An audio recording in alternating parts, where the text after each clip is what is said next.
صلی اللہ علی محمد صلی اللہ علیہ وسلم۔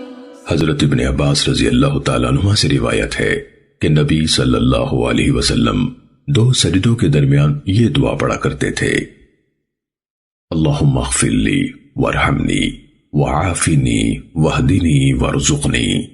اے اللہ مجھے بخش دے، مجھ پر رحم فرما، مجھے عافیت دے اور ہدایت دے اور مجھے رزق دے۔ سنن ابو داود حدیث نمبر 850۔ حضرت حذیفہ رضی اللہ تعالیٰ عنہ سے مروی ہے کہ میں نے ایک رات رسول اللہ صلی اللہ علیہ وسلم کے ساتھ نماز پڑھی۔ جب آپ نے نماز شروع فرمائی تو میں نے آپ کو کہتے سنا: اللہ اکبر ذی الجبروت والملکوت والکبریاء والعظمہ۔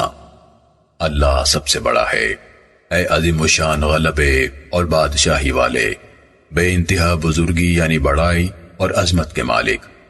اور آپ اپنے رکوع میں فرماتے تھے: سبحان ربی العظیم، پاک ہے میرا عظمت والا رب۔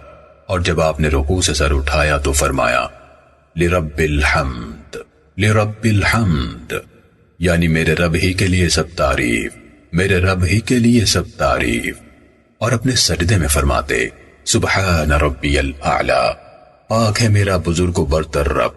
اور دو سجدوں کے درمیان فرماتے: رب اغفر لی، رب اغفر لی، اے میرے رب مجھے معاف فرما، اے میرے رب مجھے معاف فرما۔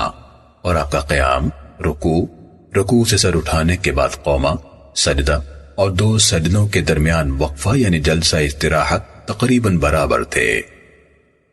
سنن نسائی حدیث نمبر 1070۔ سیدنا عبداللہ بن عباس رضی اللہ عنہ سے روایت ہے کہ رسول اللہ صلی اللہ علیہ وسلم نے رات کی نماز میں دو سجدوں کے درمیان یہ دعا پڑھی: اے میرے رب مجھے بخش دے، مجھ پر رحم فرما، مجھے رزق دے اور مجھے ہدایت دے۔